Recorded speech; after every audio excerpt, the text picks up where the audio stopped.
Operation सिंदूर को लेकर ग्वालियर शहर हाई अलर्ट पर है। सभी civil defence mock drill complete कर ली गई है। ग्वालियर जिला किसी भी अप्रिय स्थिति से निपटने के लिए पूरी तरह से तैयार है। देखिए ये खास रिपोर्ट। दरअसल ग्वालियर शहर दुश्मन देश के लिए आंख की किरकिरी है, क्योंकि ग्वालियर में ही एयरफोर्स का महत्वपूर्ण स्टेशन है। लगभग 30 किलोमीटर दूरी पर बीएसएफ का बेस कैंप भी यहीं पर है। इसके अलावा डीआरडीओ का भी महत्वपूर्ण दफ्तर ग्वालियर में है। इसलिए दुश्मन देश की नजर में ग्वालियर शहर है। ऐसे में पूरे ग्वालियर जिले में हाई अलर्ट है। पुलिस प्रशासन मुस्तैदी के साथ एक एक्टिविटी पर नजर रखे हुए है।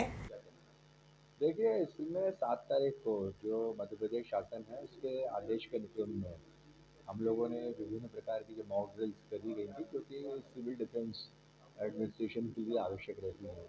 और बेसिकली पुलिस प्रशासन और जिला प्रशासन के सभी विभागों के बीच इस प्रकार का समन्वय बनाया है कि किसी भी आकस्मिक परिस्थिति, जैसे किसी हाई रेज बिल्डिंग पर यदि लोग इंटैक्ट हो जाते हैं या फिर फंस जाते हैं, इसके अतिरिक्त कोई इमारत के ध्वस्त होने से लोग नीचे दब जाते हैं, कहीं आगजनी की घटना में हाई राइज बिल्डिंग में या किसी बंद स्थान में लोग प्रतिबंधित हो जाते हैं, तो उनको किस प्रकार से रेस्क्यू करना, इसकी पूरी एक्सरसाइजेस की गई हैं। और हमारा बेसिकली उद्देश्य यही रहेगा कि अगर इस प्रकार की कोई स्थिति आती है तो नागरिकों को तुरंत ऐसी स्थिति से हम रेस्क्यू करा के उनको अच्छी मेडिकल फैसिलिटी युक्त जो हमारे चिन्हित मेडिकल संस्थान हैं वहाँ पे अच्छा इलाज हम दिला के उनको उन जीवन को सुरक्षित रख सकें।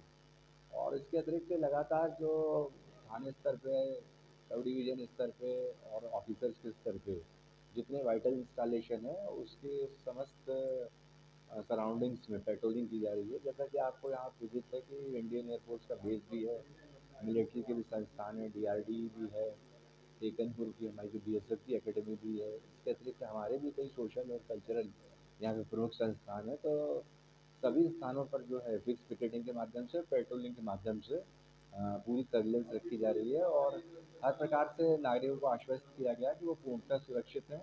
और किसी भी आकस्मिकता की स्थिति में जिला प्रशासन और पुलिस प्रशासन उनकी सहायता के लिए तत्पर खड़ा हुआ है और वो बिल्कुल स्वच्छंद और फ्री होकर अपना मूवमेंट बनाए रखें। हाँ, इसमें बहुत स्पष्ट ये किया गया है कि जो ऑपरेशन सिंदूर चल रहा है, तो इसमें जो तथ्यात्मक जानकारी देने के लिए राष्ट्रीय स्तर पे जो एजेंसियां हैं वो नियत हैं।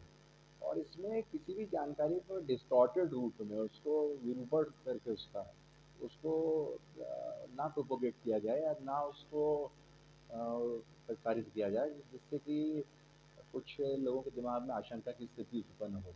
इसके लिए भी जो है जिला दंडाधिकारी के स्तर पर यहाँ पर 163 बीएनएसएस के तहत एक अधिसूचना जारी की गई है। और इसका उद्देश्य यही है कि इस उद्घोषणा के माध्यम से स्पष्ट किया गया है कि सभी का जो व्यवहार है ऐसे परिस्थितियों में जो है बहुत संतुलित रहना चाहिए और हम अपने कर्तव्यों का निर्वहन इस प्रकार से करें कि जिम्मेदारी का परिचय दें। और जो अधिकृत एजेंसियां हैं उनके द्वारा ही ऑपरेशन सिंदूर के विषय में जो सूचनाएं प्रसारित की जा रही हैं उनको ही इम्पोर्टेंट मानते हुए उनको ही ग्राह्य करें, अपनी रूप से अपनी तरफ से किसी प्रकार से डिस्टॉर्टेड फॉर्म में प्रसारित ना करें। ऐसी उद्घोषणा जो है 163 बीएनएसएस के तहत जिला दंडाधिकारी ने कल जारी की है। ग्वालियर शहर का स्मार्ट सिटी के ऑफिस में इंटीग्रेटेड कंट्रोल कमांड सेंटर से ग्वालियर शहर की निगरानी रखी जा रही है। स्वास्थ्य सुविधाओं को भी दुरुस्त कर लिया गया है। ग्वालियर की हाई राइज बिल्डिंग पर भी इमरजेंसी सिचुएशन से निपटने के भी पूरे इंतजाम रखे गए हैं। ग्वालियर एयरपोर्ट पर फिलहाल डोमेस्टिक फ्लाइट्स का संचालन रोका गया है। Bureau report, MP news, Gwalior.